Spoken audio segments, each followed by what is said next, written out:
이미 끝난 인연인데 혼자 붙잡고 있는 경우가 많습니다. 그런데 우리는 그 끝을 쉽게 받아들이지 못할 때가 많습니다. 이미 마음이 멀어졌는데도 아직은 아닐 거라고 생각하며 조심스럽게 붙잡고 있는 순간들이 있습니다. 혹시나 하는 마음으로 다시 예전처럼 돌아갈 수 있지 않을까 기대해 보기도 합니다. 하지만 그렇게 애쓰는 동안 마음은 점점 지쳐가고 관계는 조금씩 더 멀어지기도 합니다.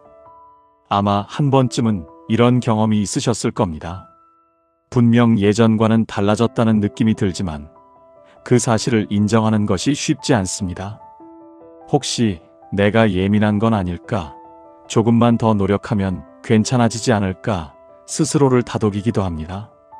하지만 관계는 혼자만의 노력으로 이어가기에는 어려운 부분이 있습니다.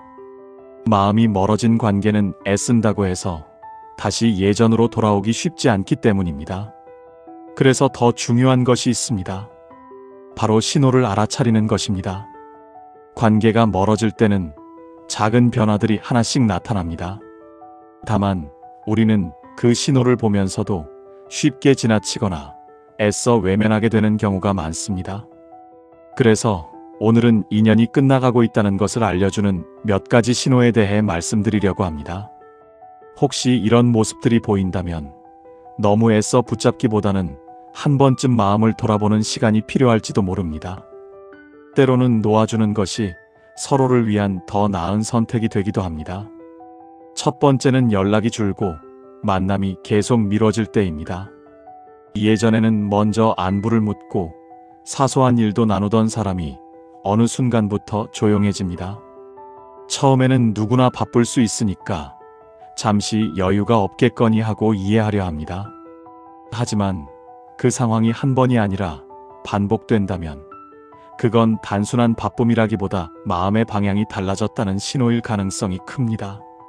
정말 보고 싶은 사람에게는 아무리 바쁜 하루 속에서도 짧은 연락 하나쯤은 자연스럽게 이어지기 마련이니까요. 만나자는 약속도 점점 뒤로 밀립니다. 다음에 보자, 요즘 좀 정신이 없어라는 말이 익숙해지고 구체적인 날짜는 잡히지 않습니다. 겉으로는 거절이 아닌 것처럼 들리지만 사실은 부드럽게 선을 긋는 표현일 때가 많습니다. 전화는 늦게 오고 메시지는 짧아지고 대화의 온도도 점점 식어갑니다. 예전에는 작은 말에도 웃음이 오갔는데 이제는 무슨 말을 해야 할지 몰라 어색한 침묵이 길어집니다. 오랜만에 만나도 분위기는 예전 같지 않습니다. 서로를 향한 집중보다는 시간만 흘러가길 기다리는 느낌이 들고 자연스럽던 대화는 자꾸 끊깁니다. 함께 있으면서도 어딘가 멀리 떨어져 있는 듯한 거리감이 느껴지죠. 그럴 때 많은 사람들이 스스로를 돌아봅니다. 내가 뭘 잘못했을까? 어떻게 하면 다시 예전으로 돌아갈 수 있을까 하고요. 하지만 때로는 그 질문의 방향을 조금 바꿔볼 필요가 있습니다. 이미 상대의 마음이 멀어진 상태라면 애써 붙잡으려는 노력은 오히려 서로를 더 지치게 만들 수 있습니다. 관계는 혼자서 끌고 갈 수 있는 것이 아니니까요.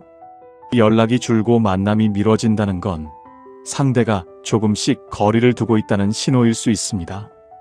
그 신호를 억지로 외면하기보다 조용히 받아들이는 용기도 필요할 때가 있습니다.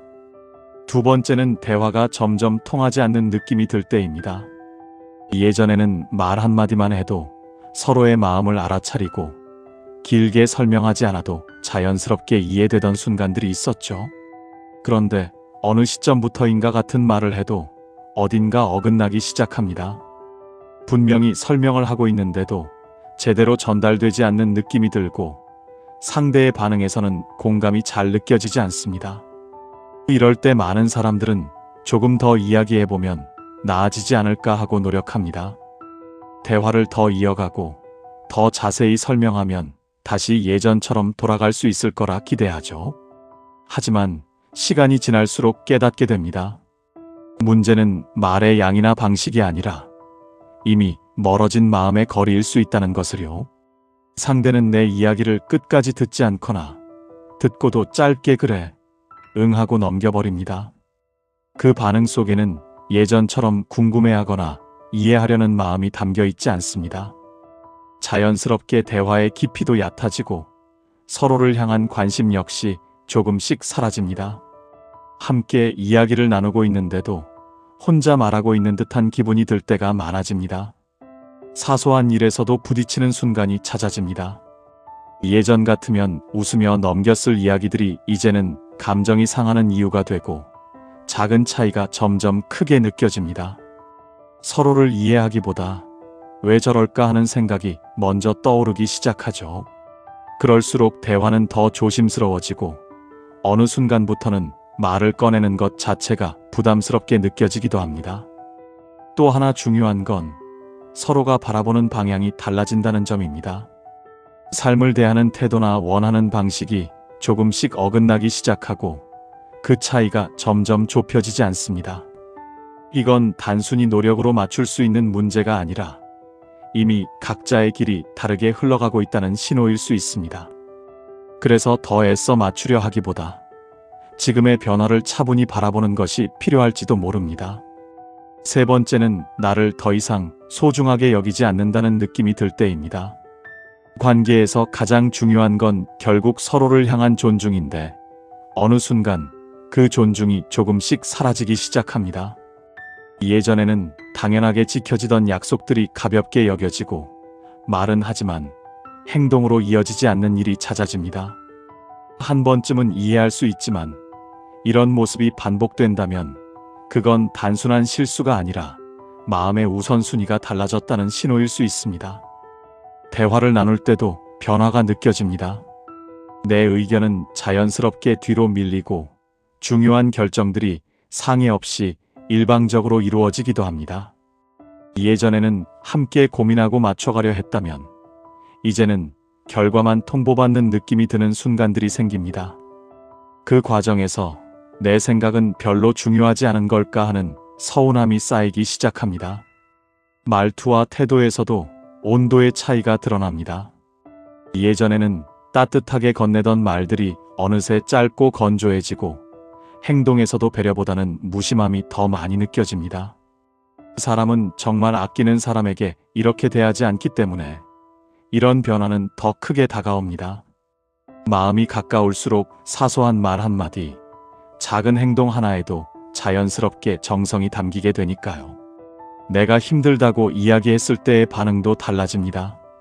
예전에는 함께 걱정해주고 방법을 찾으려 했다면 이제는 형식적인 위로만 남거나 금세 화제가 바뀌기도 합니다. 그 순간 느껴지는 건 단순한 서운함이 아니라 이 사람에게 나는 어떤 존재일까라는 깊은 거리감일지도 모릅니다. 그리고 어느 순간 고마움과 미안함이 사라집니다. 내가 해온 노력이나 배려가 당연하게 여겨지고 관계를 유지하기 위해 쏟았던 마음들이 제대로 전해지지 않는 느낌이 들죠. 이런 상태가 계속된다면 그 관계는 이미 건강한 균형을 잃은 상태일 가능성이 큽니다. 존중받지 못하는 관계를 억지로 붙잡고 있는 건 결국 스스로를 더 지치게 만들 수 있습니다. 때로는 관계를 지키는 것보다 나 자신을 지키는 선택이 더 중요할 때도 있습니다. 네 번째는 함께 있어도 마음이 외로워질 때입니다. 분명히 곁에 사람이 있는데도 이상하게 혼자인 것 같은 느낌이 들 때가 있습니다. 같은 공간에 머물고 있어도 서로 다른 세상에 있는 것처럼 느껴지고 시선은 같은 곳을 향하지 않습니다. 예전에는 자연스럽게 이어지던 대화도 점점 줄어들고 서로에게 향하던 관심 역시 조용히 사라져갑니다. 이런 상태가 되면 감정을 나누는 일이 어려워집니다. 기쁜 일이 생겨도 가장 먼저 떠오르던 사람이 더 이상 그 사람이 아니게 되고 굳이 이야기하지 않아도 될 것 같은 마음이 듭니다. 슬픈 일이 있어도 마찬가지입니다. 위로받고 싶다는 생각보다 혼자 감당하는 것이 더 편하게 느껴집니다. 그렇게 하나씩 나누지 않게 되면서 관계의 온기도 서서히 식어갑니다. 함께 있는 시간의 의미도 달라집니다. 예전에는 그저 같이 있다는 것만으로도 편안하고 안정되는 느낌이 있었지만 이제는 같은 자리에 있어도 어딘가 어색하고 공기가 무겁게 느껴집니다. 침묵이 길어질수록 더 가까워지는 것이 아니라 오히려 서로의 거리를 더 또렷하게 느끼게 됩니다. 말이 없어서 편한 것이 아니라 말을 꺼내기 어려워서 조용해진 상태일지도 모릅니다. 그러다 보면 어느 순간 혼자 있는 시간이 더 편안하게 느껴지기 시작합니다. 함께 있을 때보다 마음이 가볍고 굳이 신경 쓰지 않아도 되는 시간이 더 안정적으로 느껴지죠. 그 감정이 반복된다면 이미 관계의 중심이 무너지고 있다는 신호일 수 있습니다. 함께하는 시간이 위로가 아니라 부담으로 다가온다면 그 관계는 이전과는 다른 상태에 놓여 있다고 볼 수 있습니다. 그리고 마지막 신호는 함께할 미래에 대한 이야기가 사라질 때입니다. 관계가 건강하게 이어지고 있을 때는 굳이 의식하지 않아도 자연스럽게 다음을 이야기하게 됩니다. 다음에 어디를 가볼지, 어떤 시간을 보내고 싶은지 소소한 계획들이 대화 속에 스며들죠. 그런 이야기들은 단순한 계획이 아니라 서로의 시간을 계속 함께하고 싶다는 마음에서 나오기 때문입니다. 그런데 어느 순간부터 그런 대화가 조용히 사라집니다. 다음에 보자라는 말은 남아있지만 그 다음이 언제인지 어떻게 만날지는 더 이상 구체적으로 이어지지 않습니다. 대화는 현재에만 머물고 앞으로에 대한 이야기는 자연스럽게 피하게 됩니다. 약속도 점점 즉흥적으로 변하고 먼 미래의 계획은 아예 꺼내지 않게 됩니다. 이런 변화는 생각보다 중요한 의미를 담고 있습니다. 상대의 머릿속에서 함께하는 미래가 점점 흐려지고 있다는 신호일 수 있기 때문입니다. 관계는 지나온 시간만으로 유지되기보다 앞으로를 함께 그리고 싶다는 마음으로 이어지기도 합니다. 그런데 그 그림이 더 이상 그려지지 않는다면 관계의 방향 역시 멈춰 서 있는 것과 비슷해집니다. 그래서 미래에 대한 이야기가 사라졌다는 건 단순한 대화의 변화가 아니라 관계의 깊은 부분에서 일어난 변화일 수 있습니다. 함께할 시간을 더 이상 기대하지 않는 상태라면 그 관계는 이미 끝을 향해 가고 있을 가능성이 큽니다. 정리해보면 연락이 점점 줄어들고 대화가 어긋나며 서로를 향한 존중이 사라지고 함께 있어도 마음이 외롭고 더 이상 함께할 미래가 그려지지 않는다면 그 관계는 이미 많은 부분이 변해버린 상태일지도 모릅니다. 겉으로는 이어지고 있는 것처럼 보여도 마음의 연결은 점점 약해지고 있는 것이죠. 이럴 때 가장 어려운 건 끝났다는 사실보다도 그 사실을 받아들이는 일입니다. 그래서 우리는 자꾸 이유를 찾고 다시 돌아갈 수 있는 방법을 고민하게 됩니다. 하지만 모든 관계가 노력만으로 되돌릴 수 있는 것은 아닙니다. 때로는 붙잡는 것보다 놓아주는 선택이 서로를 덜 아프게 하기도 합니다. 인연의 끝을 인정한다는 건 결코 쉬운 일이 아닙니다. 그 안에는 함께했던 시간에 대한 애정도, 미련도, 여러 감정이 담겨 있기 때문입니다. 그럼에도 불구하고 그 끝을 받아들이는 용기는 결국 나 자신을 지키는 선택이 됩니다. 억지로 이어가는 관계 속에서 스스로를 소모하기보다 한 걸음 물러서서 나를 지키는 길을 선택해 보셔도 좋습니다. 끝난 인연을 붙잡고 있는 동안 새로운 인연은 들어오지 않습니다.